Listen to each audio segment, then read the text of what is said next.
टंडोजाम वेझो ॻोठ सोडोखान पालारीअ में बरसाती पाणी नेकाल न थी सघियो। ॻोठाणा रेल जी पटड़ीअ ते ज़िंदगी घारे रहिया आहिनि। ॻोठाणा पंहिंजो दर्द भरियो अहवाल एसएस न्यूज़ सां कहिड़ी रीत वंडियो आहे, ॾिसूं था करीमदा थहीम जी हिन रिपोर्ट में। असां हिन वक्त मौजूद आहियूं टंडोजाम लॻ ॻोठ सोडो पालारी में। तव्हां मुंहिंजी बैक साइड ते ॾिसी सघो था ॻोठ सोडो पालारी तक़रीबन मुकम्मल हींअर हिन वक्त पाणी हेठि आहे।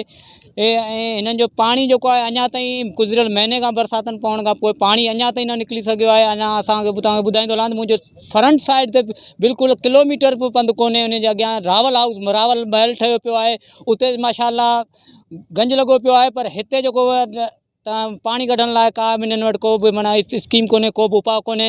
अचो त हिते जे माण्हुनि सां थोरी ॻाल्हि ॿोल था करियो। घर बर किरी आहे, घर में वञण जो कोन्हे, सिर्फ़ु बचाए अची रोड ते वेठा आहियूं।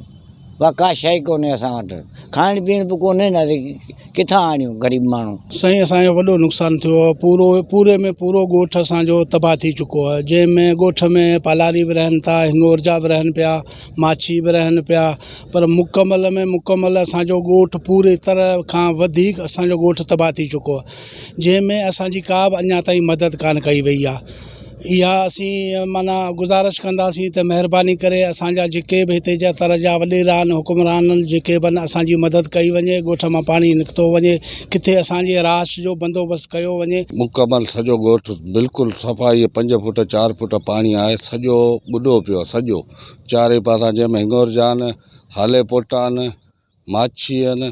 पर सॼो ॻोठ माना मुकमल इहो ॾिसो पिया तमामु घणो पाणी आहे। सभु पाणी हेठि अची वियो आहे। जेके ज़रूरी शयूं हुयूं उहे असां कढी सघिया आहियूं, उहे कढियूं आहिनि। बाक़ी सॼो ॻोठ पाणी हेठि आहे। मस्जिद आहे असांजे साम्हूं, तव्हांखे नज़र अचे पई, उन मस्जिद बि सॼी वैरान थी वई आहे, पाणीअ सां भरी पई आहे। कम से कम 3.5 फुट 4 फुट किथे 5 फुटनि ताईं पाणी आहे।